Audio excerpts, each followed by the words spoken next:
game yang pertama. Welcome to Land of Dark. Dan ini dia, kita akan langsung melihat juga untuk kedua junglernya. Ada Ray dan juga Aizen.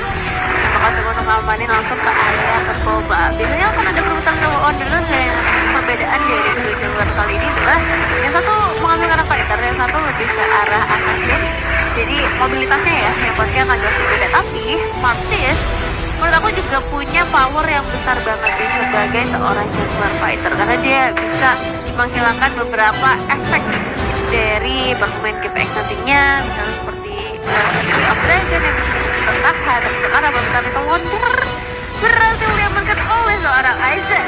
Ya ini masih dengan Ray jungler Executive Roamer ya, saya Rinasvi juga untuk menjadi di arah XP lane, Meldonal di arah lane, dan Watt ternyata tetap di arah Gold lane.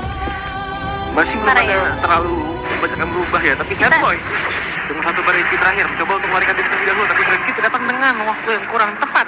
Dan pada akhirnya ada bantuan datang dari Logic Esports, khususnya dari Grok dan juga Martis. Martis tersebut akhirnya masih bisa melakukan dodge maneuver dan bukan mati, tapi sudah digitinya. Jadi masih terpulang nafas. Naja mau kemana kali ini? Ray bakal coba untuk langsung memberikan eliminasi pasti first blood. Untungnya berhasil diamankan dengan adanya atribusi dan realisasi. Elixir yang cukup penting akan ia keluarkan demi bisa mendapatkan eliminasi tambahan. Yang penting bisa nuangin ke arah Sad Boy untuk di arah early powernya, seenggaknya membuat dari segi laning untuk GPX ini menang harusnya di arah dua lane, di arah mid lane dengan hilangnya Najia 2.0 dan juga di arah XP dengan hilangnya Sad Boy.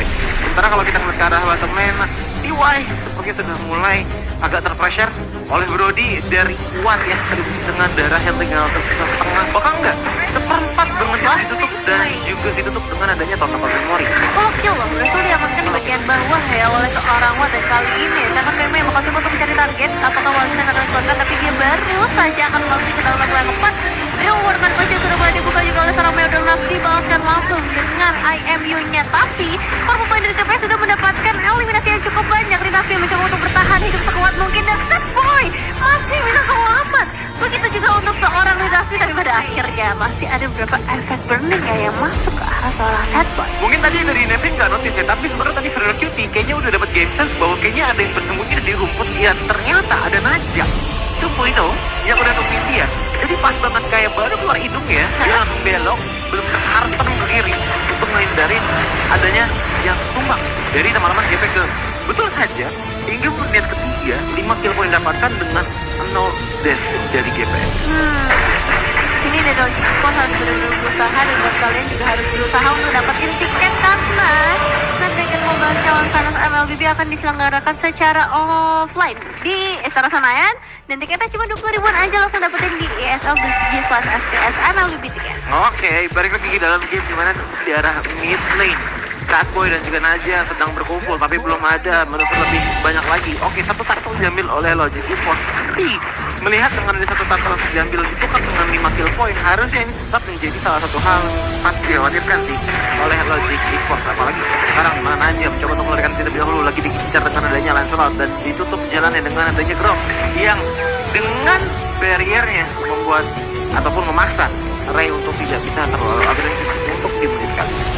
Emang ya kalau misalnya barrier dari seorang Grok tuh cukup merepotkan, tapi yang kita lihat adalah kali ini Rinasvi dan juga Sad Boy, mereka levelnya nggak terlalu berbeda jauh sih, dan mereka ini kayaknya hobi banget untuk ke arah fightnya, meskipun memang belum ada settingan yang bisa diamankan. Cuma sekarang fokus kita bergeser ke area batuan terlebih dahulu. Aizen mencoba untuk mencari target, tapi Fredo Kitty terkena efek dari dia cukup bingung mau kemana, karena sekarang tabrakan dari sangat memang juga berhasil masuk, tapi Fredo Kitty still survive, bahkan dibantu dengan adanya satu barrel dari seorang Seven Bang Bang.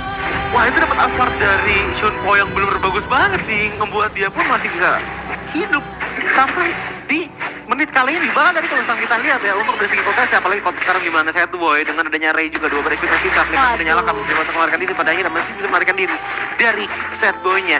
Kembali lagi ke topik di mana tadi sebenarnya Najia juga udah mengeluarkan area reward generation yang dimiliki oleh Meodonal.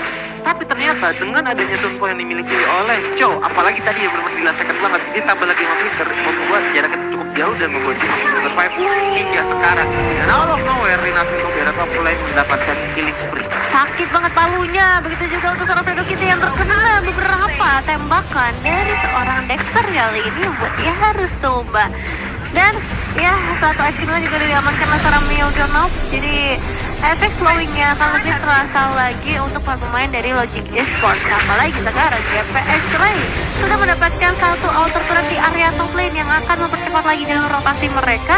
Dinasmi juga yang udah bisa ikut join ke arah team fight-nya dengan lebih lama lagi, yang biasanya harus ke arah wave, dan sekarang mereka juga akan bergeser ke area bottom lane. Dan at the very least ya, kita bisa lihat bahwa untuk dari segi tarusnya di arah top lane sudah dihancurkan oleh teman-teman dari GPX. Bahkan kalau kita ngeliat dari segi emblemnya pun ya, GPX khususnya di arah Brody dengan adanya attack penetration sampai dengan mungkin otomatis power dari Brody ini bakal perlu ditanya-tanya lagi. Tapi yang perlu ditanya adalah bagaimana dengan tingginya seorang Arlong diyakinkan bahwa teman itu 300 diikuti lagi dengan cooldown jatuh sekitar 15%. Dari segi emblem sih udah cukup oke ya, cuman kalau untuk di arah early game ya balik lagi yang bisa maksimal dilakukan oleh seorang Arlong adalah Regen, bukan menggunakan MC. Ditendang langsung begitu saja. Tiwai harus hilang di hadapan teman-teman dari GPX luar Revolution, membuat dari seorang Aizen-nya memang masih bisa mendapatkan pertukaran yang cukup worth it, tapi Sad Boy dan juga Aizen akan langsung dilompatin oleh seorang Dinasti. Aizen still survive dan Sad Boy juga masih selamat, tapi entah untuk berapa lama karena dengan adanya 3 pemain dari GPX seperti akan cukup sulit untuk bisa bertahan hidup dan untuk mempertahankan outer turretnya. Oke, ini benar-benar bantai habis-habisan ya oleh teman-teman dari GPX untuk di arah bottom lane-nya. Bahkan begitu juga untuk di arah top lane. Pasti yang dilakukan oleh teman-teman dari GPX ini dikenal sangat-sangat on point. Bahkan dari tadi yang make up point terus adalah Rinasmi yang dulu karena kutip dia menggunakan fighter yang paling berat. Sekarang karena keberatan Palu, tapi Aizen lagi 2 kali itu tersisa. Dan ternyata masih bisa diambil oleh Lancelot ataupun Ray. Kita tahu yang satu kali itu bisa Aizen apakah masih bisa kabur? Ketika Aura bahkan melakukan execution assault dan pada akhirnya satu pukulan terakhir bisa menumbangkan seorang Tiga pemain hilang, satu outer turret di area top lane menjadi sebuah pertukaran yang dilakukan oleh seorang TY. Tapi sekarang bahayanya adalah 3 outer turret dari Logic Esports sudah runtuh, sudah hilang dan tenggelam. Jadi fight-nya mungkin harus lebih diwaspadai lagi oleh para pemain dari Logic Esports, karena Najel juga beberapa kali terpick off, bahkan sampai 3 kali, dan flickernya terus-menerus ke-trigger nih untuk bisa melakukan gerakan defensif yang memang GPX bermain dengan sangat agresif di game kali ini. Iya, apalagi kalau kita ngeliat ke arah Sad Boy ya, jadi salah satu korban ke apa ya, agresifan dari tim GPX itu. Bahkan lagi dan lagi sedikit sampai masuk dalam target untuk melakukan sedikit penculikan. Walaupun demikian mendapatkan ke arah Aizen adalah pertukaran yang sangat-sangat baik apalagi dengan Sad Boy. Terkena penalty membuat dia pun tersangkut begitu saja, mencoba untuk dikembarkan kembali dengan adanya Valentina memberikan akhirnya kepada penalty zone-nya kepada teman-teman dari GPX. Tapi sayangnya justru membuat Logic Esports kehilangan 4 player sekaligus. Oke, TY ada di arah bottom lane, fokus untuk melakukan push, tapi apakah itu worth it? Dengan melepaskan 2 turret di arah top lane dan juga di arah mid lane. Mio Donalds dapetin triple kill ya, langsung dengan backup yang benar-benar bagus banget. Dan kita bakal lihat nih, Itu beda sisi, coba lihat nih, sampai benar-benar masuk banget. Nendang untuk Aizen yang sampai bisa di-reach oleh teman-teman dari GPX dan Watt yang menjadi finishernya. Oke, dia tadi dari Watt ya sempat diganggu oleh Seven Bang Bang, tapi lihat bagaimana damage dari Yves-nya Mio Donalds untuk di 8 menit pertama ini seberapa masifnya. Karena bahkan tadi kalau kita ngeliat ke arah Seven Bang Bang kayak cuma 3 kali 4 kali itu udah sampai tengah darahnya hilang. karena Yves juga pakai mystery shield juga kali ya, jadi Sedang lagi dari segi belakang. damage-nya besar Lihat tuh. banget. Aizen juga harus digunakan kali ini oleh pemain dari GPX. Ini habis sih, brutal sih. Kalau kita ngeliat ke arah Naja, oke, ada EU bisa nge-copy ultimate, tapi kalau nggak bisa dimaksimalkan dari segi posisi ini juga bakalan susah banget untuk bisa melakukan satu-satu ke arah teman-teman dari GPX.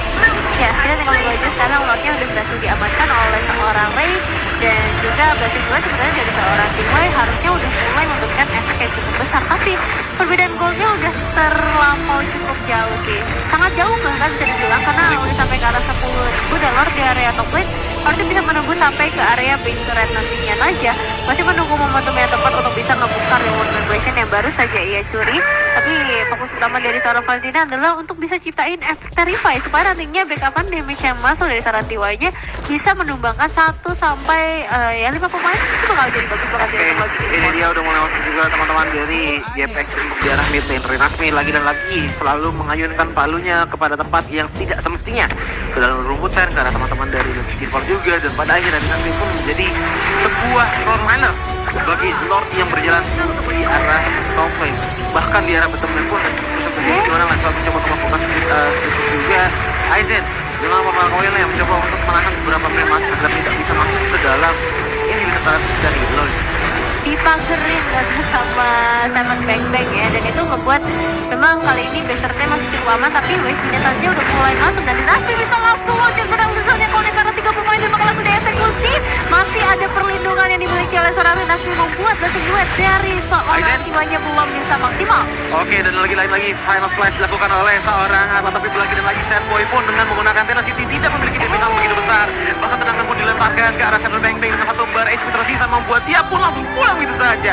8 detik hingga Naja 2.0 bisa hidup. 11 menit game berjalan, bisa dibilang ini adalah game yang cukup cepat, tapi apakah minion ini bisa cukup untuk melakukan endgame terhadap teman-teman dari Logic Esports di game pertama? Karena lihat dari Meo Donald pun dibantu dengan dari Dinasti juga dengan penalty zone dikeluarkan. Pada akhirnya Pace pun menjadi fokus utama dan membuat GPX menang di game pertama di